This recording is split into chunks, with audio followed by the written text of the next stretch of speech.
Un attentat à voiture piégée a tué ce matin 40 personnes et blessé plusieurs autres dans la ville de Gao.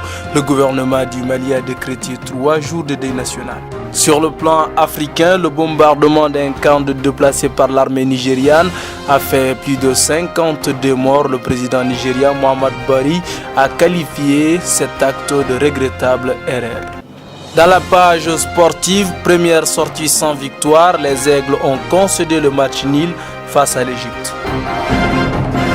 Mesdames, Messieurs, bonsoir et bienvenue à toutes et à tous dans ce journal. Le site du mécanisme opératoire de coordination MOC a été la cible d'un attentat à voiture piégée ce matin dans la ville de Gao. Le bilan est très lourd, plus de 40 personnes ont été tuées et plusieurs autres blessés acheminés vers l'hôpital central de cette ville. Le gouvernement du Mali a décrété 3 jours de deuil national.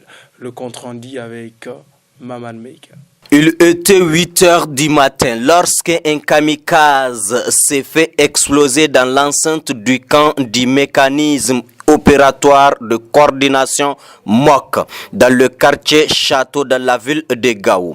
Selon les témoins, la violence d'explosion était très puissante. Le bilan provisoire serait de 40 morts et plusieurs blessés.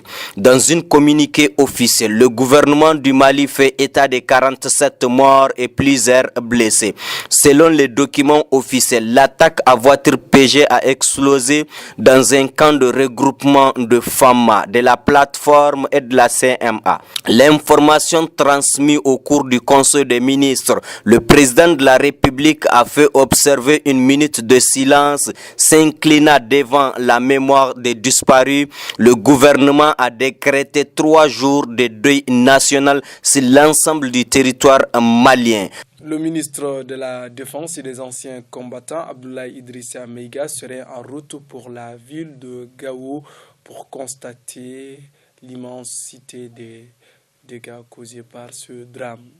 Nous partons sur le continent africain. Un raid a tué plus de 52 personnes au nord-est du Nigeria. Le président de ce pays, Muhammadu Buhari, a qualifié ces raids d'un bombardement par erreur.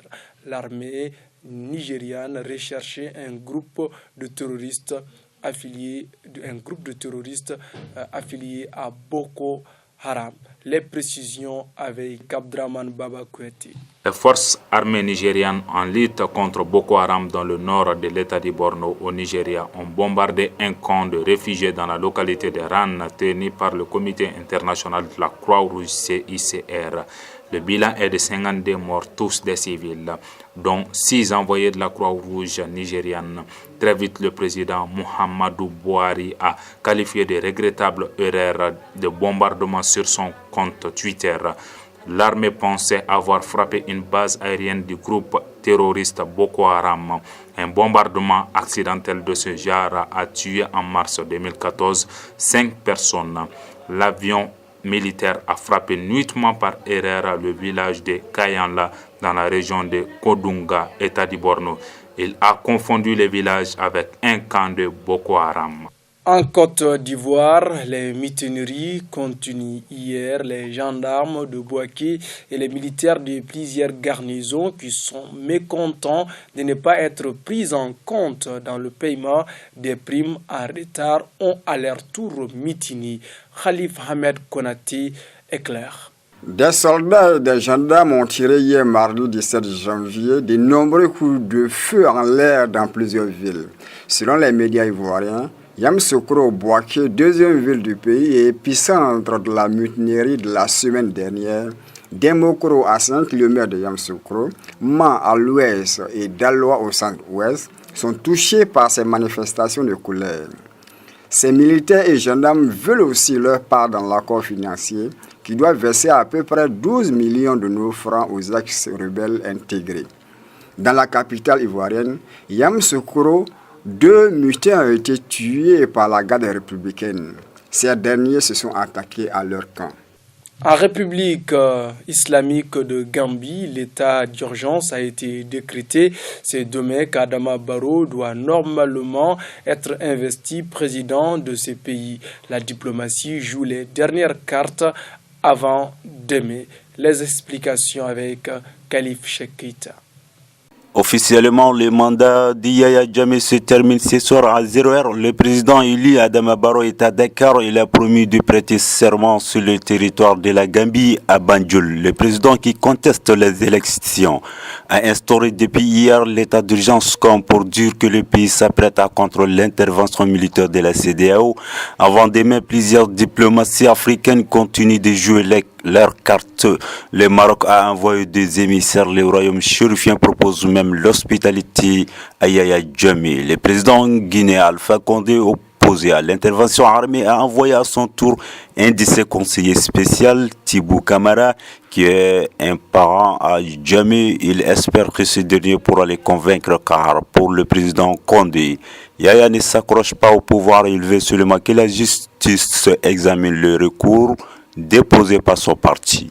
Cette information qui nous vient également de la Gambie, l'Assemblée nationale de ce pays vient d'accorder 3 mois au président Yaya Jammeh pour pouvoir continuer à diriger le pays après l'expiration de son mandat prévu pour ce soir à partir de 23h59.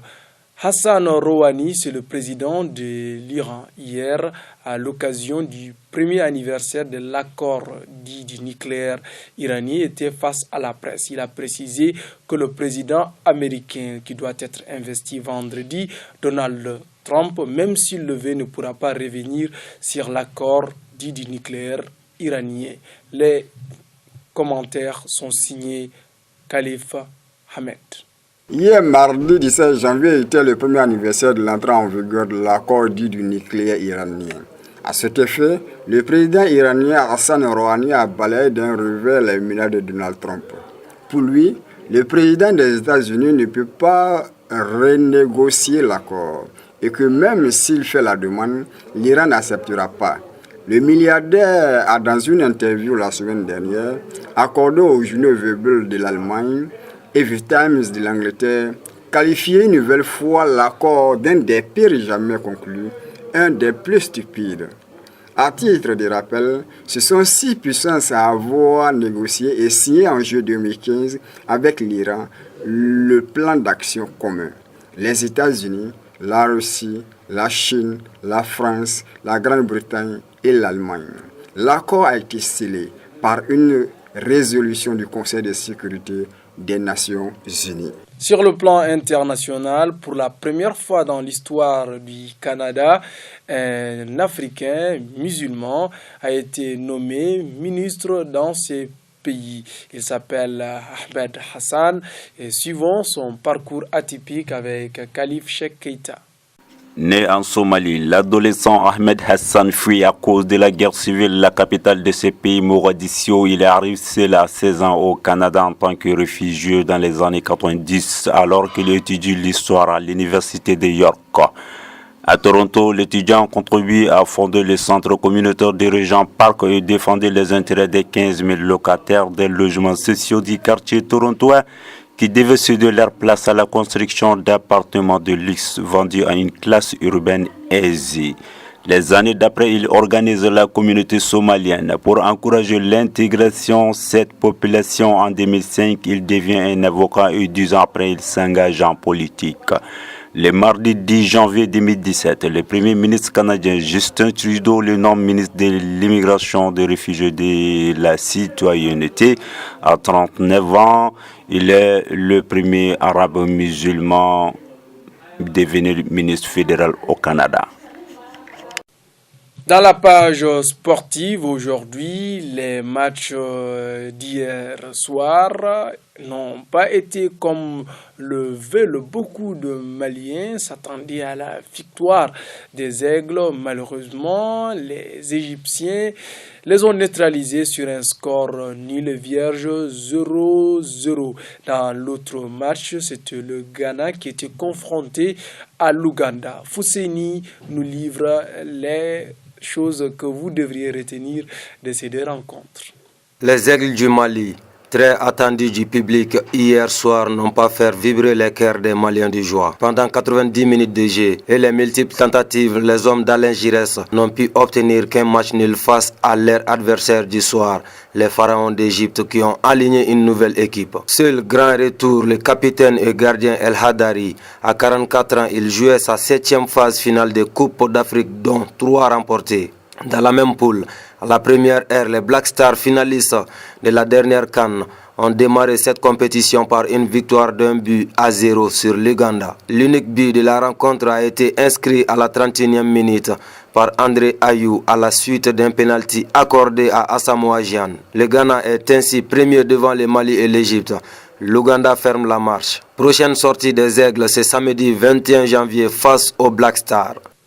Mercredi 18 janvier de l'an 2017, avant de refermer ce journal, rappelons qu'un attentat à voiture piégée a tué plus de 47 personnes dans la localité de Gao et plusieurs blessés. Le gouvernement du Mali, qui s'est incliné devant la mémoire de ces personnes disparues, a décidé de décréter 3 jours de deuil national. Mesdames et messieurs, c'est ainsi que se referme ce journal que nous avons eu l'immense plaisir de préparer, présenter, réaliser pour vous. Au revoir.